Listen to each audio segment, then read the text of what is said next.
I think we have to get to a place where we can provide answers for our young people and prepare them, because those young people will also be our age not too long from now. They'll be just like us sitting in the church. We prepare them now, you won't have to worry about it later. And you'll also be able to prepare the next generation because you were prepared. So when people ask me, how do you solve this problem? I always say the same thing, and I've been writing about it for years on the website.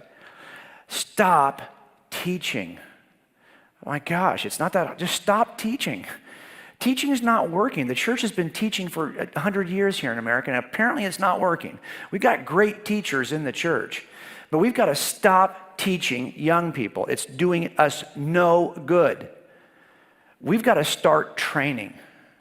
And training is different than teaching. Training is I want to illustrate the difference between teaching and training so you can catch it, okay? So let's divide this in half. Teaching is just about imparting knowledge. You know, blah, blah, blah, blah, blah, blah. This is this, wah, wah, wah, wah, wah, wah, wah. Got it? We've all been in front of good teachers, but we're like, I'm trying to stay awake. I hope that's not you guys this morning. Okay? Now, the other issue, of course, is training is different than this. Training is preparing for a battle that's about to come. Boxers train. Fighters train. Athletes train. Why? Because there's a game on Sunday. Why? Because there's a fight in 8 weeks. You will train if you know a challenge is coming. If you told all of your students that they don't have to take a test, you're all in algebra class, trust me, you're all going to get A's, don't worry about it, there's no tests in this class. Just listen to me while I teach you algebra. How many people in that class do you think are actually going to learn algebra? Okay, 0. No test coming. No point in training. No point in paying attention. Here's a guy who lives in our city, or did at least one time. He's got a dojo there. His name is Royce Gracie. I don't know if you know him or not, but he won four of the first 5 Ultimate Fighting Championships. My son has been to his dojo. I remember the first time he went to this dojo, he came home and he had a huge lump on his hip. My son's a police officer. And I said, oh my gosh, and he would go and he'd get beat up again. And when he would come home, he would have this bumps and cuts on his face. And I used to say, why do you continue to go? He says, because it takes him a little bit longer each time to make me look this way. And as far as cops go, sometimes all fights are going to go to the ground at some point. And you just may have to hang on long enough for your backup to get there. So how long you can hang on is important. This guy, you think this guy trains? Yeah, why does he train? Because he's got a fight coming. It turns out the fight that's coming is what turns teaching into training. Because now you're taking it very seriously. And this guy takes his work very seriously. So I want to share with you a paradigm that I think would change the way we do youth ministry and change the way we even think about our own religious education. It's a train model. And it's not that hard to grasp. Of course, it's an acronym because we are all pastors at heart and we like acronyms. You do these 5 things, and I think everything changes. The first thing we have to do is we have to test young people. You got to find out where they're at. Everyone gets a test. This is the Crest Bar in my city. It's a biker bar, and I guarantee you there's a fight here every night. And if you're a trainee, a rookie who's got a field training officer, you're going to buy that call, because every fight call is going to send a training car, because that training car is going to get there, and the training officer is going to do this to see if you, as the rookie, can handle a bar fight. Because you got to test everybody. By the way, if you can't handle a bar fight, we're going to fire you, because we don't want to get killed later on.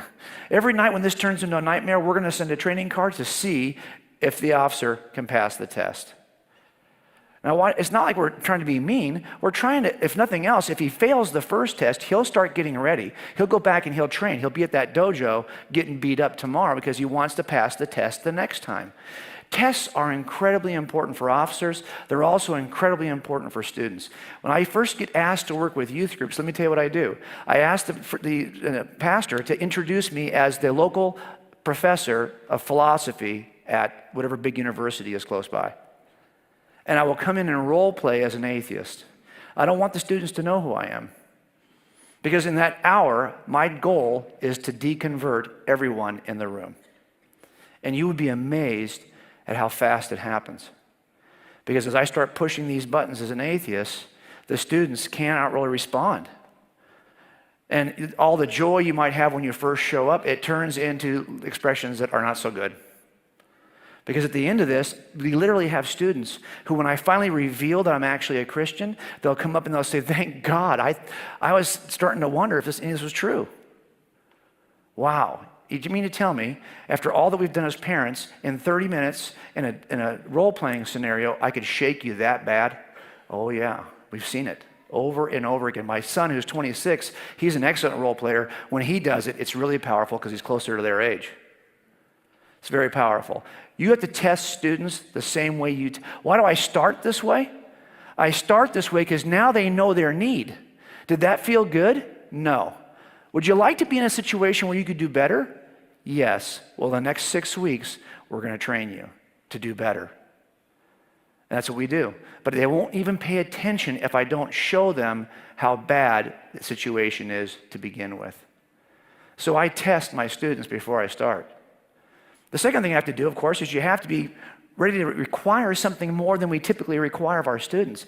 Hey, I was a youth pastor in a medium-sized church that was actually affiliated with the church plant that Troy did. He's been a part of a church that was a sister church of my church in California. And I can tell you, when I was first a youth pastor, I had a certain view of youth ministry, okay? And I did not require a lot from my students. I was happy if they just showed up. Have a good time here, want to come back and bring your friends. For me, youth ministry, as I was trying to think it out and plan it out, was all fun and games, okay? Youth ministry looked a lot like this: pizza, video games. Good stuff, important stuff, but that was all we were doing, really. Our students can handle so much more.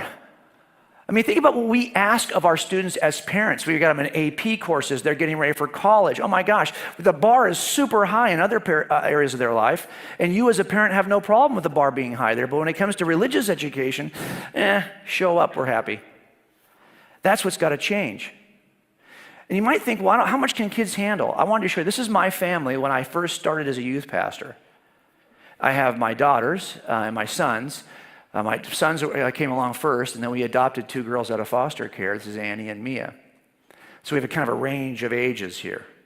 And my boys were in their, junior high years, 12 and 10, when my girls were still in elementary school. Well, they wouldn't stay with their affinity groups, they wouldn't go to Sunday school. They wanted to sit with their parents in the youth room with all the high schoolers.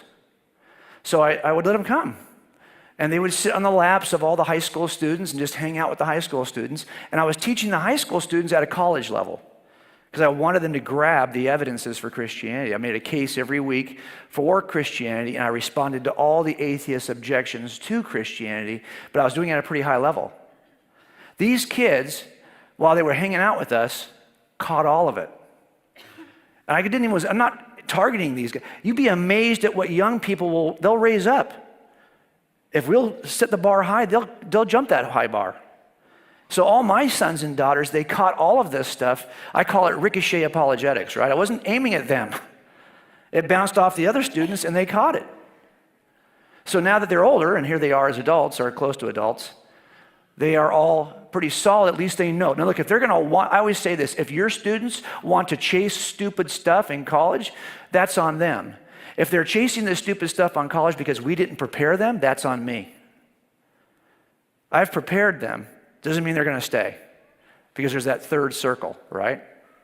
That's the problem. But we want to require more of our students. Third thing, you got to give them something.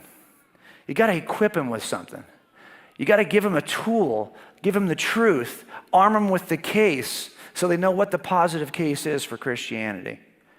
We got to do that. You wouldn't give police officers no weapons or no tools and go out and ask them to do their job. As a matter of fact, we give them a bunch of tools. And not only do we give them a bunch of tools, we give them a bunch of training on how to use the tools. We do 2 things. We give them tools and the training to use the tools. That's how you arm police officers. Well, think about it. We have students. How are we equipping them? How are we arming our students? What are we doing with these folks? I suggest we've got to inoculate them before they leave here. Don't isolate your students from the truth. Don't isolate your students from all the objections. Instead, a flu inoculation is what? You give them a little bit of the flu, and then later on when they're exposed to all the flu, they've already been inoculated.